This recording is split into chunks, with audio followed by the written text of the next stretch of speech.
That's funny. Hey, welcome to Romick Brothers. This is Over Under the Movies edition. And you might notice a new person has joined us. And the reason her name says Larry is if you're familiar with the TV show Pinky and the Brain, there were several episodes that had a guy named Larry trying to horn in on the action. And he would sing along with the theme song, Pinky and the Brain, and Larry. And that's kind of how we felt about Deb getting in on the Romick Brothers show. So Not I'm that just she's kidding, an Deb. afterthought by any means. No. I am the youngest, and this is the story of my life, so I'm so used to it. But I love them both. I'm going to have to recut the open. In the world playing My Heart is Bleeding for You, okay? The open, Deb, is all pictures of me and Mike through the years. So I have to figure out a way to work you in there.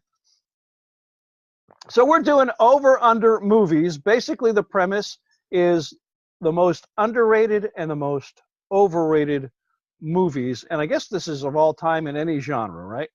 Yeah, I think we should leave it pretty wide open. Okay. Yeah. Do you want me to start with what we sort of talked about before we started recording? Yes, to I maybe think that kick would be us a off? really good introduction, yes. I did a little research, and by little I mean like 6 minutes, and I found a couple of articles that took Rotten Tomatoes scores and compared the critic score to the moviegoer score, and the biggest differences where the critics had rated the movie very highly and the audience had rated it lowly, that was the overrated, the overrated, and then where the critics had rated it low, the moviegoers had rated it high, that was the underrated. On that list, the most underrated movie was Facing the Giants. And I know probably a lot of people here are thinking, I don't know that movie. It was an evangelical movie. Yeah. Probably, Jared, because it was very limited release. Mm-hmm. It is a Christian-based kind of movie, Christian-produced movie. It is a wonderful story. The production value for what one would consider normally a Christian movie was very good. Oh, very good, yeah. It had some very good people in it. The plot was good. It was a good movie. It was not by any means a great movie, but it was a good movie. And I think probably it was because no one heard of it. Well, and also I think probably because of this system of scoring, the people who went to this movie were far and away evangelical Christians who loved the movie, and the critics were professional film critics who probably looked at it the same way you just mentioned, Mike, thinking it was a decent movie. It was a very good story, heartwarming story. Production value was decent and everything, but the fans loved it much more than the critics did because of the fan base it was aimed at. Sure. Yeah, and I think the demographics and who they released it to and how they advertised because of a limited budget hindered it. Sure. I mean, it was a good movie. Dad got us to, remember one Christmas, he bought each of us a copy. I know. Yeah, couldn't say enough about it. The guys who did that. Because he was surprised. I had not. He was surprised, I think, at the production values being so high. Yes. You know what I mean? So really, when you go in with that, okay, it's a Christian movie, so I'm going to probably like the message, but maybe it's, like the Left Behind series or something. You're thinking it's just they don't have enough money to do it well. But these guys did well. Yeah. That actually, the Kendrick Brothers, and I think it was Alex Kendrick was the guy who played the coach.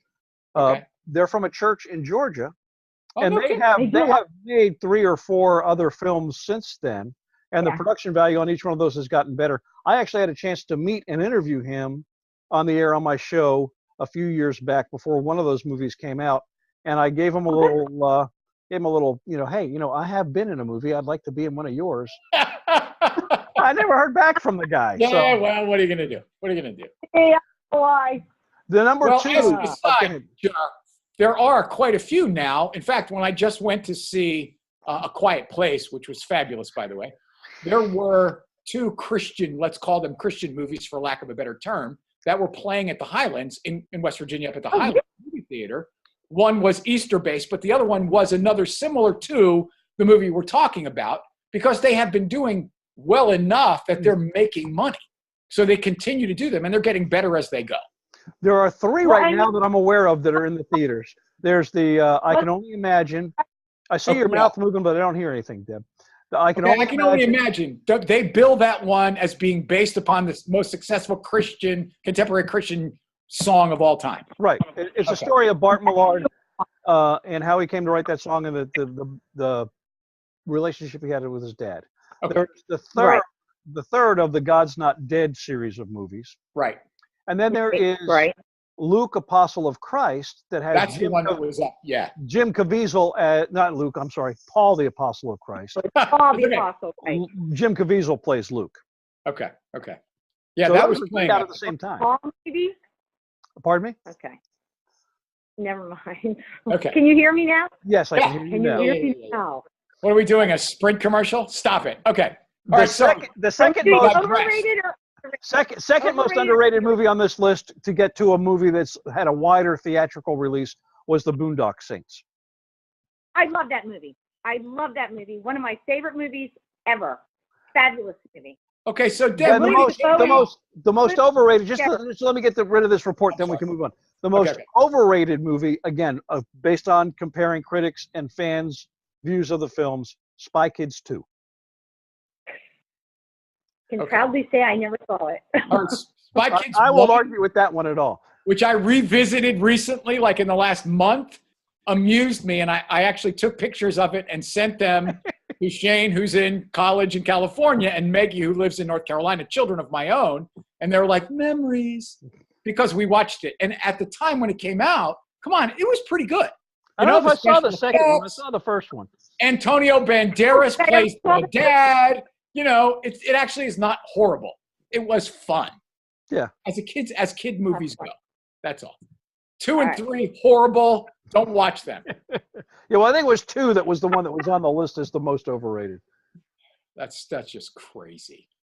It shouldn't be on any. I know that because of a comment I made earlier, that our legions of subscribers on the YouTube channel, all 4 of them, are scratching their head. Wait a minute, Jer, you were in a movie? And I was actually in a movie. I was in Remember the Titans with Denzel Washington, and actually got to meet Denzel. He called me buddy.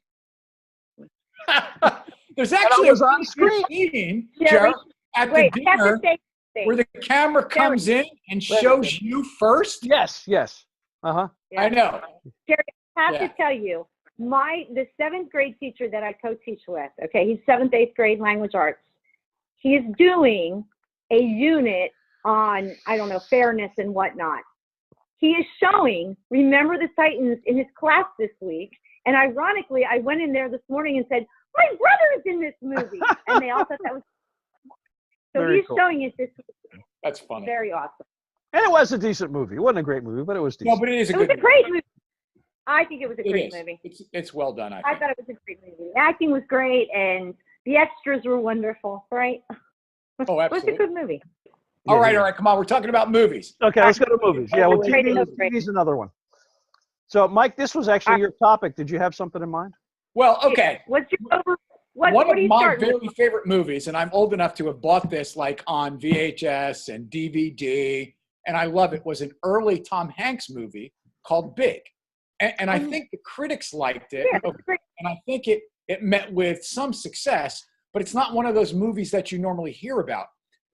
This was when we saw the brilliance of Tom Hanks as an actor. Because what happens is, and I don't want to spoil the movie, but he's a little kid and he goes to Zoltar, one of those machines, that tells a fortune, and he wishes Zoltar will grant you a wish, okay? So he puts his quarter in and he wishes to be big, like we all have when we were young. We're 12 and we want to be big enough to drive and to have a boyfriend or a girlfriend and maybe grow facial hair, whatever, okay? So he does, and he wakes up, and all of a sudden he's in Tom Hanks's body, and he's probably like 25, okay, 22, 25 years old, which of course freaks his mother out. His mother doesn't recognize him, whatever. He plays this 12-year-old stuck in a 25-year-old's body so that it makes you crack up hysterically like 8 or 9 times, but also that touching moment of, where he's torn between going back to his childhood and his best friend who he's got a secret handshake with and, that kind of thing, and being a successful adult and having a girlfriend. I just think there's some great lines in that movie. And it's such a well-written movie. And the scene that people know it is they go into FAO S'wars in New York City, do that huge keyboard where you jump on it with your feet and they do chopsticks, right? That's that movie. it has been one of my all-time favorites. We all have our movies that we really like, and they're all, The Godfather, Jaws, Casablanca is probably my all-time. But those are all okay. Another one, and I'm sorry, and then you guys can go. Go ahead. And it was probably because of where I was in my life and what it meant to me, because I have watched it, and it doesn't stand the test of time as well. But I still think it was underrated because people don't talk about it at all anymore. And it was nominated for the Best Picture, and it was nominated for Best Score and Best Actor and Best Actress, and that's Love Story. I'm talking the Ali McGraw. Oh, shut up, Ryan O'Neal. Jerry, I went to see that movie with you. You puke, okay? You were nice. You were a nice older brother. You took me with you and your girlfriend, and we went. Remember, the old lady almost sat on my lap. Okay, we'll get. She did sit on your lap. I was going to tell that she story. did, because it was a dark theater. Okay. Anyway, that's hysterical. It wasn't the greatest actor. Okay, but the way that it's written and the music, and I think the cinematography made that a decent movie, better than a good movie. Yes. But a good movie, so that it still should be talked about. Jared, that theme still stirs those emotions in me when I. Not the one that Andy Williams sang, just the instrumental, but still. The thing, I agree with you on everything but the acting. I watched it several years ago. Okay. I thought to myself, this just does not hold up. Ali McGraw was. Yeah, she's not great. Abominable. She was and Ryan O'Neal wasn't very much better. He wasn't great. What about Phil, though? The guy who played Ali's dad? He was pretty good. He was great. Was it remember, he was the baker? He was the baker. He was also the guy in The Godfather who had the horse's head put in his bed. Yes. Same actor. Agent. Right.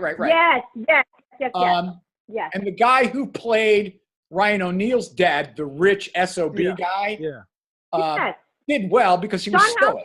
You know what I mean? No, not John. Who was it? But he is one of those older. Actor. Yeah. Yeah, it was a famous actor. It was more the music, the story, the cinematography was fabulous. When they're walking in the snowy field and they're playing with making the snowman, the hockey. I mean, it was just. It was good. It was. All right, and let's not forget M. Night Shyamalan's movies. Okay, I'm sorry, I got to throw this out there.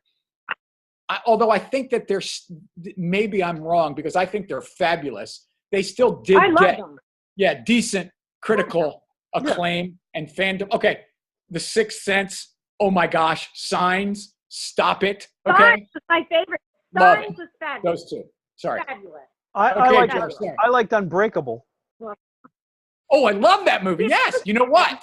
Okay. Did you go to see Split?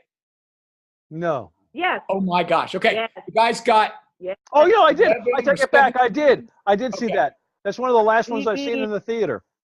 Dude, you need to get out more. But still, that's M. Night. And at the end. Don't spoil it for people. Okay. There's a tie-in so that there's going to be another one. A lot of his stuff takes place in Philadelphia. Let's just put it that way. Okay. Fair. All right. So what do you got, Jar? All right. You ignored Larry? Go ahead, what about Larry? I'm sorry, Larry. Larry. What you got, Larry? Talk to me. Where's the chivalry? All right, I have two. You were doing overrated or underrated? We're doing underrated, right? Both, whatever. My first one of my favorite movies of all time, and it's a very, very dark comedy. So dark that I'm afraid I'm going to go to hell just for recommending it. It's called Very Bad Things. And it's a movie from 1998, so bear with me. But it is, what did you say that guy's name was, Jerry? Jon Favreau. Jon Favreau is the star of it, okay? Cameron Diaz is his fiance. Christian Slater is in it. I like him. The guy from Home Alone, one of the bandits, is in it. The curly-haired guy, and it all takes place, and it is way before. It's way before Hangover and all those movies. And this group of guys goes to Las Vegas to celebrate John's marriage to Cameron Diaz. It's his bachelor party, and I know this is G-rated. But an incident happens in the restroom with a prostitute, and she ends up dead. And from there, it just goes on, and it's a huge comedy of errors, and it's just very, very dark. But it is so hysterical. Well, and I mean, that's it. No one's heard of it. But if you watch it, I swear to you, especially you, Michael, it will become one of your favorites. The acting is excellent, and it's just very, very dark. But it's hilarious. But it's one of those movies where, like, you laugh, and then you kind of look around and think, oh, I really shouldn't have laughed about that. But that was pretty cool. All right, So what's your other one? You said you had two. What's your other one? The other one is, and you'll know this, but I really thought that because of the storyline is kind of cheesy, but it's true. And I think that the critics overlooked nice stories. You know, they look artsy. They want artsy. But this is called The Pursuit of Happiness with Will Smith. Oh, yeah, I saw that. It's a fabulous movie. And his son, when he was little, played his son in it and was friggin' phenomenal. And it's a guy who's homeless. And he ends up getting a job. I think it says a stockbroker or something, but he's homeless. And it's based on a true story. Yeah, they didn't overlook it. He was nominated for an Academy Award for that film. But it was on some of the lists, too, as one of the underrated. Well, yeah, it didn't do that well because 90% of the movie is cringeworthy because you're feeling horrible for the, oh, my gosh, right? Yeah, but he did. But it's fabulous. It is. So those are my two underrated. Jerry, what's your underrated? Okay. Yeah, I don't know. Oh my God. Come on. We first started talking about this. I thought we were doing You had 6 minutes. You had 6 minutes. Weeks ago.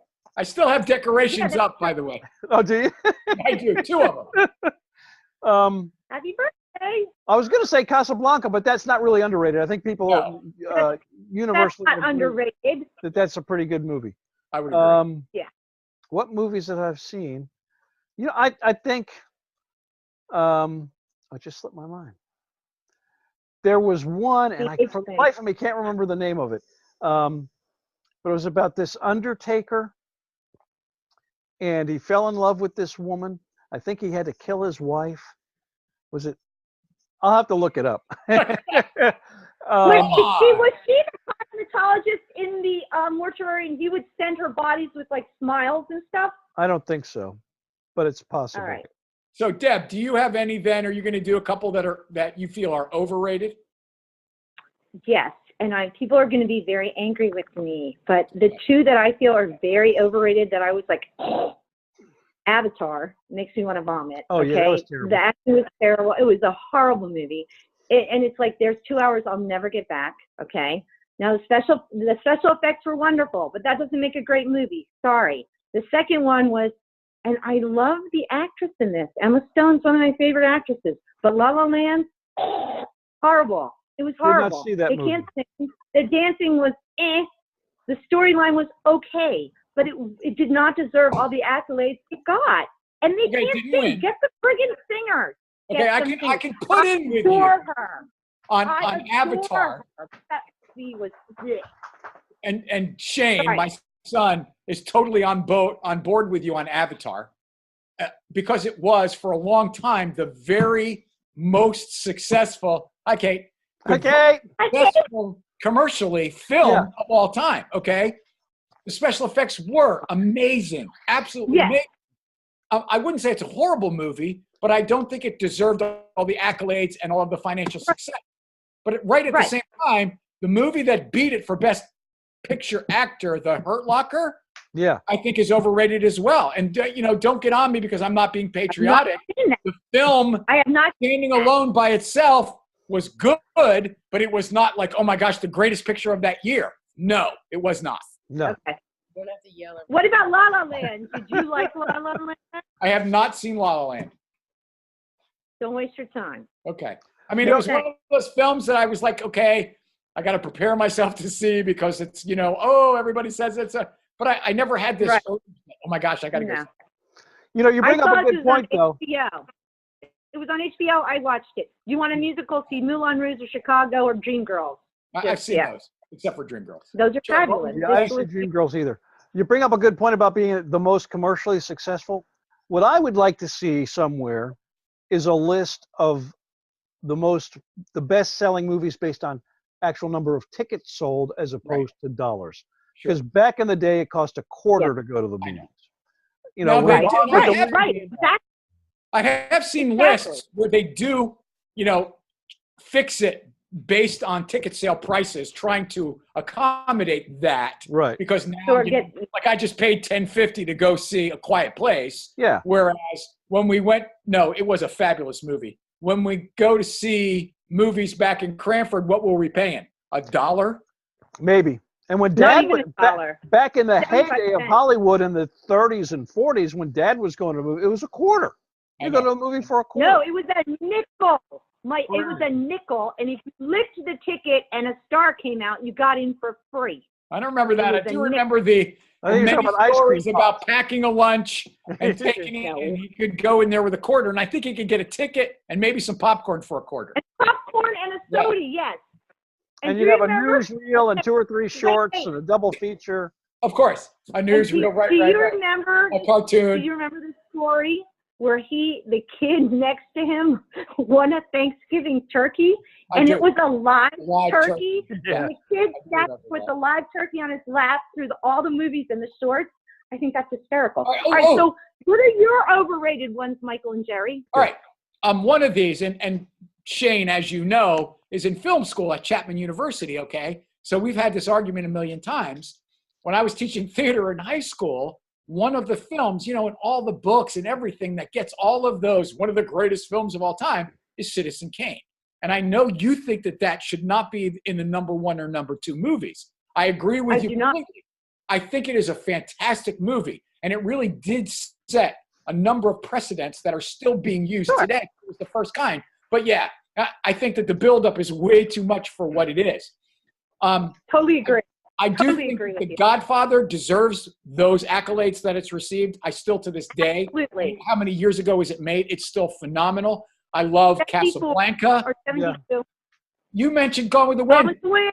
We went and saw Gone with the Wind at the theater, obviously not when it originally came out. Mm-hmm. I think that movie stands the test of time very well. I think it would have to be in your list of top 10 or top 15 greatest movies of all time. I really do. Absolutely. And Absolutely. How about you?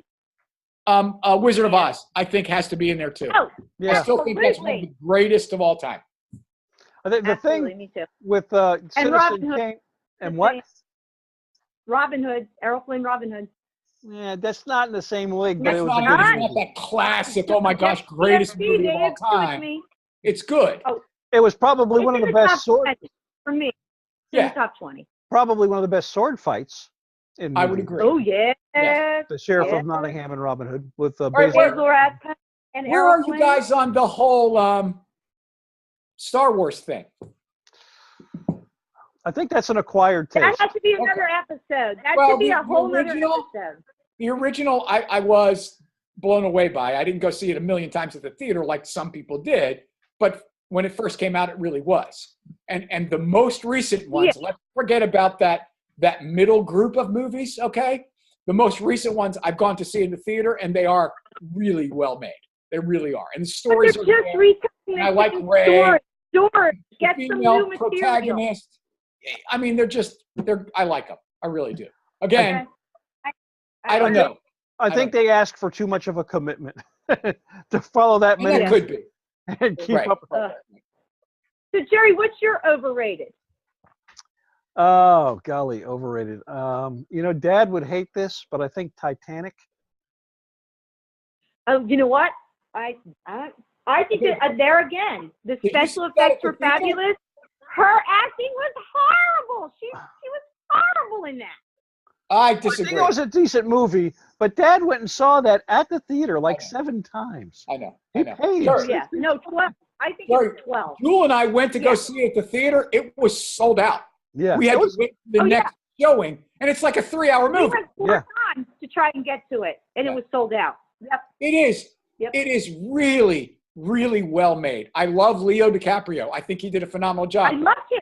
I don't agree that the woman was awful. I don't think she was Oscar-worthy, but I don't think she was horrible. I like the movie. Kate Winslet. Michael, come on. Some of her, I mean, come on, please. She was acting the ingenue, naive, because she was in that upper crust of society, completely unfamiliar with everyone else. Her motivation. I think she pulled it off. I don't. But anyway, I agree with you, Jared, that it was the special effects were fabulous. Leonardo DiCaprio was Yeah, great. I'm not saying it was a bad movie. It Right. just was. I don't think it was as good as what some of the critics maybe said. Okay, fair. I totally agree with you. Totally agree with you. Fair, very fair. Very fair. Trying to think if there are All any. right, what about some of the classics, like Clockwork Orange? What is your opinion about that? Well, I don't know that actually qualifies as a classic, but I think it was a good movie.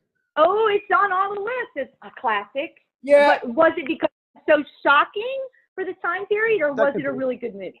I think Like, it was I because watched it it was the other one of night. those based on a banned book that was incredibly relevant and still holds the relevance today. And I think that movie was very well done, and it stayed pretty close to the book. And the book is still really good. I mean, even today. Yeah, I'm not sure that the movie holds up as good today. If it came out today, I don't think it would get the same acclaim. I don't either. Perhaps not. Perhaps not. But it was, I just don't know if it deserves, Early 70s? Something like that? No, it was Roddy McDowall, maybe late. and he was young. Yeah. He was really young. Yeah, I think it was early 70s. I really do. Let's look it up. Who is You should know. Sorry. No. What other film was a landmark, epic kind of really, oh my gosh, 1971 on Clockwork Orange. Thank you. What, Mike? What other movie was that kind of epic movie of the times, set the precedent, oh my gosh. I got it for you. Okay. And you have to either be a real film buff nut or sci-fi guy, because the movie, it could have been done in a third of the time and been as effective. 2001, A Space Odyssey. A Space Odyssey, yes. I think that was just a little over. It was just. I would agree. I would definitely agree. I'm sorry, Hal. Yeah. I can't do that. Well, he was Hal. I know. What about Alien, the original Alien? I went back and saw it again. Yeah. It's still a good film. It really is. It is a good. It is. It's very dark, but I bursting out of the guy, Yeah. And some of those special effects. That it was, in an enclosed spaceship, obviously. Mm-hmm. It was good. Mm-hmm. It was real good. What about? And I can't believe I'm forgetting the guy's name. Go ahead. The guy who did Pulp Fiction and Tarantino. Yeah. What about some of Tarantino's movies? All right. So. And I was saying. Okay. Django was my favorite, one of my favorite Quentin Tarantino movies, because it was so hysterical, and Hateful Eight. And, I really like some of his movies, and some of them I really hate, but those are two that I adore. Okay. I can't believe that you actually liked The Hateful Eight. That movie was horrible. It didn't go anywhere. It was like 2.5 hours long. It had great actors. It wasted them. The script was ridiculous. It just was not good at all. Okay. Nowhere near as good as some of his others. And some of his movies, let's just be real honest, suck. Okay. They just do. They don't go anywhere. He puts himself in them, and sometimes he's okay, and sometimes he's not good. He's not a great actor. Okay. I love Pulp Fiction. I like Django Unchained. Reservoir Dogs, I do not care for at all. I liked Kill Bill 1 and Kill Bill 2. Those had that sense of humor that made them go, like Django Unchained, where you had some humorous moments and way too much blood. Okay, they were great. What about the 1-2 where the girl loses a leg and straps a machine gun on? Yeah. Okay, those are fun because they're campy. Pulp Fiction was fun because it was so different. And you had, oh my gosh, come on, Samuel Jackson and John Travolta in really just strange roles, but they did incredibly well. Come on, the Quarter Pounder scene, right? Unbelievable. So some of them are great. You didn't like Reservoir Dogs? I do not. Why did Reservoir Dogs? No. That had some campy scenes in it. Pulp Fiction, yay. Django Unchained, yay. That crazy campy movie I just mentioned that I'm sorry I can't remember the name of. I really liked. Kill Bill? Different. No. I like the one where a girl lost her leg and strapped the machine gun onto her stump and got on the back of a motorcycle and shot at people. Okay, I'm looking for it. Okay, thank you. That wasn't Kill Bill? No. Kill Bill is Uma Thurman. Okay, Kill Bill 1 and Kill Bill 2 I really liked, and then of course to throw the kung fu guy in there is Bill. That just cracked me up. Planet Terror. What is it called? What was it there? Planet Terror. Okay. Yeah. That was fun because it didn't try to know that one. Something other than it was. Okay? It was well done, liked it, gratuitous blood, but you kind of expected it in that kind of movie. It was just fun. Zombies, the whole bit. Inglourious Bastards, another Tarantino Okay, movie. I did like that film. I like Brad Pitt in that film. Yeah. He was fabulous. And the guy, he's not German. The guy that won Best Supporting Actor for that film. Yes. I can't remember his name because he was also in Django Unchained. Yes. Fabulous. He's great. He's very good. He was also on an episode of Comedians in Cars Getting Coffee with Jerry Seinfeld. And he also hosted Saturday Night Live and did a really good job. Yeah, he's very good. He was in something else and was a very bad man in something else too. But I loved him in Django Unchained because he was so great. Yeah, and he played a good guy. Quentin Tarantino, I agree with you, Mike. He needs to keep himself out. Did you see From Dusk Till Dawn? Yeah. One of the worst movies I ever saw. I don't think so. One of the worst. Oh, it was horrible. The vampire movie where they're locked up in this bar, George Clooney? It's a bar. It was George Clooney's, one of George Clooney's first movies. No, I did not see it. Sorry. Don't waste your time. Actually, you should see it. You should see it because it is a pretty good horror. I did watch Hateful Eight because I'm like, ooh, this has, the possibility of being one of those great old Western-y. I hated it. Absolutely. So I liked it. I really liked it. I liked it. Oh, no. I did. I liked it. I did. Okay, I'm sorry. But I loved it. Back to coming full circle, I loved Boondock Saints. The second one was terrible. The first one, William Dafoe made that movie. Plus Norman Reedus, who, he, of course, I could sit and watch for hours. But it was a fabulous, and it has that campy, it has enough humor blended with the horror that the horrific scenes of blood and gore and guts, it was great. That was a great movie. It's definitely underrated. Did you ever see a movie called The Professional? Oh, yeah. Very good. I just watched that. Jerry. What's her name? Okay. The French actor who is in the... Who's the little girl? What's her name? Is that Natalie Portman? Yes. It is Natalie Portman. As like a 10-year-old or something. And that was very good. Fabulous. Even that little. And you know how hard it is to get kids to act? Mm-hmm. She nailed that. Nailed it. She did nail it. But that French guy was also in the Matthew Broderick Godzilla. Really? Yes. Yes. He was the one that complained about the coffee. He complained about the coffee. He's always like, I want a coffee. And he tried to have an American accent, so he started chewing gum and stuff. He's really good. He doesn't get enough work. Love him.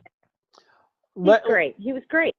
I thought of an underrated movie. Okay. And although I may be wrong, it maybe isn't underrated, but we rented this back when you would still go to a Blockbuster to get videos. Oh my gosh. And it was an Italian. Okay. It was an Italian because I didn't find the English version. Okay. And I read the entire movie out loud, doing the voices. Oh, that's so funny. Life is Beautiful. Have you seen that? Yes. He won the Academy Award for that. And the guy in the concentration camp. In the theater. He's in a concentration camp with his young son, and his wife is there, but his wife is with the women. And he's hiding his young son in the bunk room, and he's telling them, his son, that it's a competition, that it's a game. They're at a camp, and they're at a game, and they're trying to win points, and whoever has the most points at the end wins a tank. Oh my gosh! It is a tremendous. It is funny. I can't believe you haven't seen that, Michael. It is funny, and you can get it in English. It's funny and thoughtful and sentimental and sad, and it's just a totally different view of the Holocaust and World War II. It's the guy who plays. I don't even know the actor's name. Let me see if I can find the actor's name. Life is Wonderful, Jer. Life is Beautiful. Life is Beautiful. Robert, and I'm going to say this wrong. Robert Benigni. Benigni. Benigni. Roberto Benigni. Roberto. Okay. And Michael, you will remember he won Best Actor. And he was at the Oscar. And he jumped. Yeah. He ran down the chairs instead of the aisle. That was the guy, and I think he wrote it too, didn't he, Jerry? He wrote it and directed it. He did all kinds of stuff. It's very possible. It was worth seeing. It was definitely worth I seeing. have not seen that yet. I'm really surprised that I saw it in English, and it was good. It was really good. Yeah, it was. But Jerry, I'm really impressed that you read that out loud in English to everybody. Yeah, I'm impressed. And I'm trying to think if Kelsey was even born yet. When did that movie come out? Well, if you got it at Blockbusters, Jerry. It came out in '97, so Kelsey was 7 or 8 or 9. So yeah, it was a whole family thing, and I read it, the whole thing, Oh, that's and it was fabulous. It was just really good. I'll have to watch it. It was good. It was good. All right, so next time. Ooh, yes. Next time we're going to talk about, and this is Jerry's topic, we're going to talk about earworm. Those songs that get stuck, whether we like it or not, in our brains, and we can't get rid of them. I did see a couple of studies. Actually, one was run at Dartmouth University in London that tried to explain why certain songs do have the tendency to become earworms. Yeah. 2016. So I guess we'll talk about that later. And I have a list of songs, including, I'm sorry, but here's my favorite, spoiler alert, the Banana Splits theme song, which from the 1960s, I could still sing. 1 banana, 2 banana, 3 banana, 4. Come on, right? It gets stuck in your head. You know, besides all the normal ones, some from the same era, Chewy Chewy by the Ohio Express. Yeah. Some of those. What about Stay Alive? Right? But I've got a list of songs written down too, so we'll visit that next time. So next time. Well, thanks for letting Larry join you brothers, Romick. Larry. Yeah. Romick Brothers and Larry. And again, be sure to comment, like, and subscribe down below here somewhere on the screen. And put that you like Larry being here. Okay. Oh, and also visit the website brothers.romix.com. And we'll see if we can't work into the open for next time. Thanks, guys. Thanks. Bye.